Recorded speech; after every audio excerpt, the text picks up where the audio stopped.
Malayalam film ഇൻഡസ്ട്രിയിലെ celebrity cricket players charity cricket game കളിക്കാനായിട്ട് മാത്രമല്ല ഇത്തവണ ലണ്ടനിൽ പോയത്. ആക്ച്വലി സ്പീക്കിംഗ്, സ്വന്തം നാട്ടിൽ കിട്ടാത്ത ഫ്രീഡം ഉണ്ടല്ലോ, അതിന്റെ ഒരു കുറവ് നിർത്താനും വേണ്ടിയിട്ടാണ്. ഗെയിമിന് ശേഷം കിട്ടിയ ദിവസങ്ങൾ താരങ്ങളെല്ലാവരും കൂടെ അടിച്ചു പൊളിച്ചു എന്ന് തന്നെ വേണം പറയാനായിട്ട്. ഒരുമിച്ച് വഴിയരികിൽ നിന്ന് സെൽഫി എടുക്കുകയും ചുറ്റിക്കറങ്ങുകയും ഒക്കെ ചെയ്തു. അങ്ങനെയുള്ള കറക്കത്തിന്റെ ഇടയിലാണ് കന്നഡ സൂപ്പർ സ്റ്റാർ പുനീത് രാജ്കുമാറിനെ കാണുന്നത്.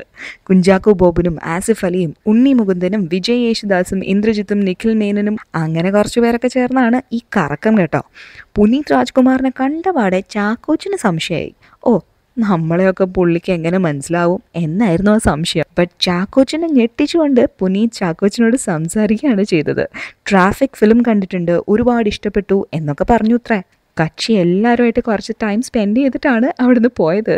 എന്തായാലും കുടുംബം വെക്കേണ്ടി വരുന്ന അത്ര എക്സ്പെൻസീവ് ആയിരുന്നെങ്കിലും എല്ലാവരും ലണ്ടൻ യാത്ര സൂപ്പർബായിട്ട് സെലിബ്രേറ്റ് ചെയ്തിട്ടുണ്ട്.